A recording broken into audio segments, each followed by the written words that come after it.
मेरा नाम नरेंद्र कुमार शर्मा है। मैं पटियाला पंजाब से आया हूँ। 2004 में मुझे ना सीवियर हार्ट अटैक हुआ था, तो मैंने स्वामी जी को देखा टीवी पे। वैसे डॉक्टर्स ने मुझे बोल दिया था कि आपका इतना सीवियर हार्ट अटैक हुआ है, आप बच कैसे गए, हम आपने हमारी साइंस फेल कर दी।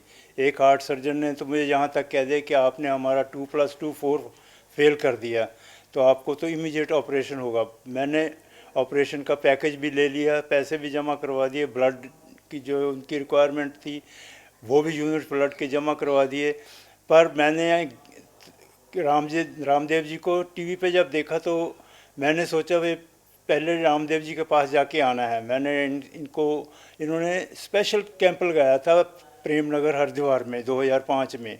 तो मैंने इनको फ़ोन किया तो वहाँ से मुझे उन्होंने कहा कि पहले आप अपनी रिपोर्ट्स भेजो। मैंने रिपोर्ट्स भेजी तो इन्होंने मुझे सेलेक्ट कर लिया। तो 2005 में मैंने वहाँ जब आते समय मेरी ईसीजी हुई, जाते समय फिर ईसीजी हुई। जहाँ पर जो हार्ट का हेड ऑफ डिपार्टमेंट बुलाया हुआ था डॉक्टर जी और रामदेव जी ने पीजीआई से, उसने मेरी दोनों टाइम ईसीजी देखी और मुझे उसने कहा कि आपने इतनी इम्प्रूवमेंट की है, मैंने कभी इतनी इम्प्रूवमेंट ईसीजी में देखी नहीं है हफ्ते 10 दिन में। फिर मैंने उससे कहा मैं डॉक्टर साहब फिर मैंने तो ऐसे पैकेज लिया हुआ है हार्ट अटैक का, हार्ट ऑपरेशन का, करवाऊँ या ना कराऊँ। उन्होंने कहा नहीं, आपको वहाँ जाने की ज़रूरत नहीं, आप रामदेव जी के पास ही जाओ। फिर मैं रामदेव जी को पर्सनली मिला, काफ़ी देर 5-10 मिनट बैठा रही मैं उनके पास। तो उन्होंने मुझे कहा कि हमारे वेदों में हार्ट का ऑपरेशन लिखा ही नहीं है, इसलिए आपने हार्ट का ऑपरेशन बिल्कुल नहीं कराना है। आँखों का कहते 100 प्रकार का ऑपरेशन है, हार्ट का ऑपरेशन नहीं है तो क्यों क्यों कहाँ किन डॉक्टर के पास क्यों जाना है। मैंने उस दिन से लेकर 2013 तक बिन नागा 2 घंटे पूरा प्राणायाम, योगा एक्सरसाइजेस, अनुलोम विलोम और कपालभाति किया। और जब भी मैं डॉक्टर को दिखाने जाता था, मैं शर्मा जी ऑपरेशन करवा लो, शर्मा जी ऑपरेशन करवा लो। मैं कोई नहीं जी, करवा लेंगे।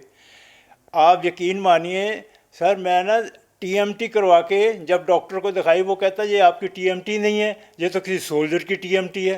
कहता अभी कमाल कर दिया आपने, तो सारी जो सहायक नदियाँ नालियाँ होती हैं ना वो सारी खोल ली, अब आपको ऑपरेशन की ज़रूरत नहीं। अब देखो 2026 आ गया, मई 2024 को 2004 को मेरा अब हार्ट अटैक हुआ, मैं बिल्कुल ठीक हूँ। मुझे कोई कह ही नहीं सकता कि मुझे हार्ट अटैक, ना कोई दवाई कुछ नहीं, सिर्फ योगा से मैं सारा बिल्कुल ठीक हो गया हूँ।